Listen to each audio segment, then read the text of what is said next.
Hi, this is Fran with Stampendous. I wanted to give you some fun ideas that you might enjoy using the Gift Occasions cutting dies set.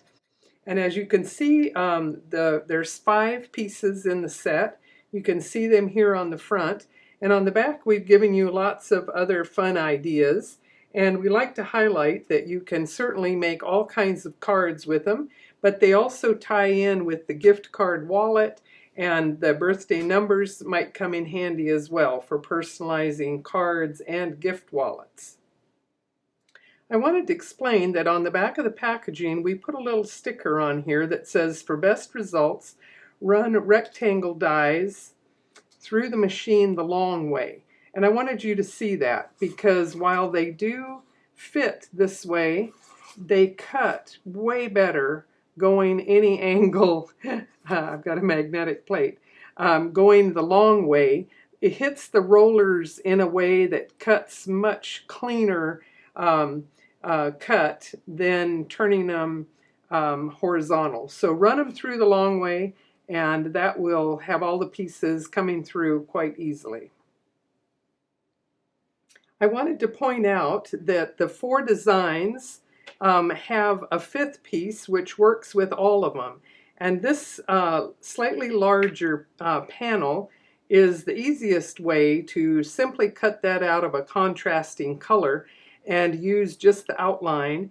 And you can certainly see how that comes together to make a very beautiful card with any of your printed papers. You can see there helps it to really have the contrast to stand out. And then I wanted to mention that this die would also work really well with some of the cutting die borders that we've had for quite some time. And these, by their nature, being that much longer, will give you a nice panel perhaps to go with it. And since we've been referencing how all of these pieces were designed to fit on the wallet, I wanted you to see how those panels are sized exactly right. And of course you could enjoy decorating any different side of this, and the borders would give you a longer piece that you could trim back if you wanted to use that with the wallet as well. So if you don't have the printed papers that are exactly what you needed to create a backdrop to these dies, I wanted to show you a couple other fun possibilities. So you might just cut out the flower, let's say, in one color and have the contrast against the white. And you might just put it against a soft pattern background. But then if you wanted to set in some of these other petals in just other solid colors of paper, I'll remind you that you could cut out just portions. If all you needed was the center out of that color, just use some scrap pieces and be sure you don't lose any of your little pieces there as you get them all connected. And then on the sailboat, I thought it might be interesting if I were to die cut it out of several different colors of blue and even for the red, and then I could interchange the pieces and make use of most, if not all of them, just by switching out which ones I put together. Then I wanted to mention that if you were to take whatever decorative paper you wanted and adhere it to a double-sided sticky panel of whatever brand or type you might have available, then once you peel that away, let me show you here this one that I've started. So this one I cut the purple by itself, but I used my frame to cut out the larger panel here of the double-sided adhesive.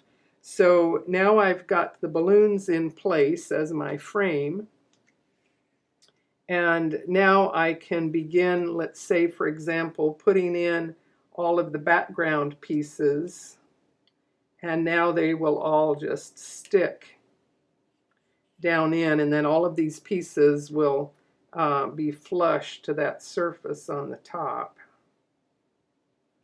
You just want to make sure you haven't lost any of the little itty bitty ones.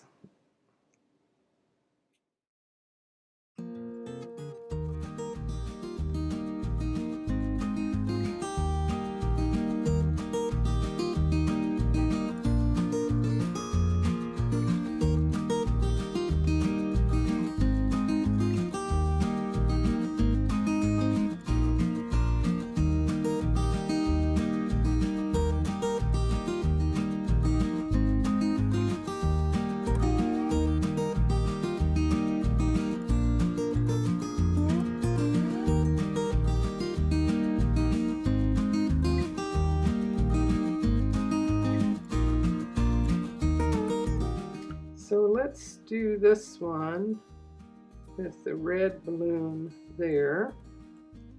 And then since this outer edge is sticky, I thought a good plan would be to put this, this is our silver ultrafine glitter. And now the only remaining areas are that balloon and the edge.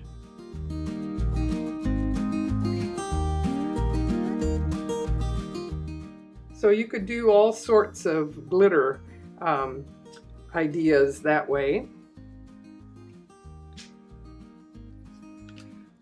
And then I wanted to show you, I die cut the large panel out of a nice weight, my watercolor paper, with that larger piece.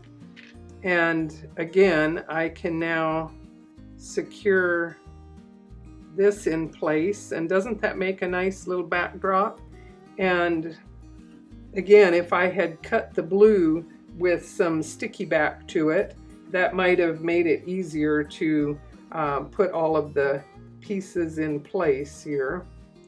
But I did a little bit of some watercolor on a couple of these pieces, and the watercolor on the solid paper maybe wasn't the best idea, but it allowed me to do some interesting colors on the balloons. This one here, I just had fun doing some crazy washes of color in the background, and the Celebrate in purple on top just sets it off quite nicely. And for the flower one, I did just a wash of blue to green. And again, that can be finished off nicely by putting in some of the paper colors for the petals and the center on the flower. And for that, I'll use some of the yellow and the orange ones. And then that will really pop. With this one, I die cut out of the watercolor paper, and it held together. And so, keeping all of the pieces together, I did some watercolor washes for the sky and the water, and even the little boat in red.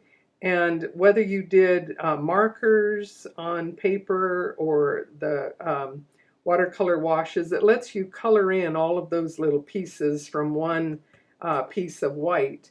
And I thought with this one, I sort of painted over the lines a little bit, but my plan is that I'm going to press out all these pieces, make sure I don't lose any of them. And I'll show you my plan here. We'll see how it works.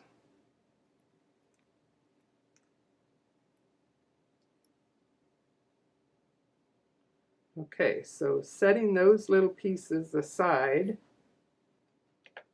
I thought I would emboss this with white. And since that was a nice contrast to the rest of it, so to do that, I'm just going to take my Versamark ink, and I'm going to get this clear sticky ink all the way across. I don't want to lose any of those little pieces.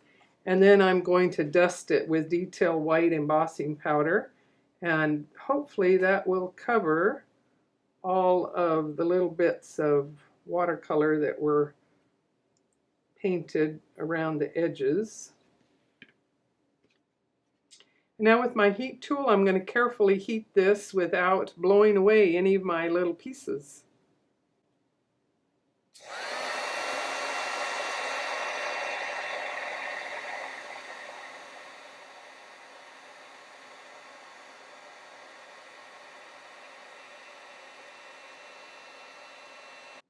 It looks like I missed some places, so I'm going to give it a second coat.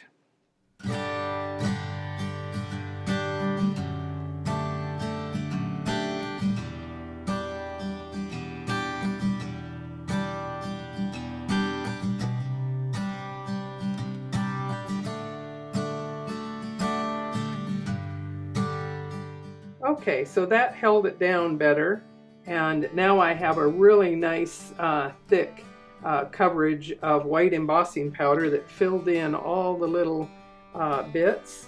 And now I think I will get some more of the double-sided adhesive and begin to put all of the little pieces back into place. And here's some finished cards.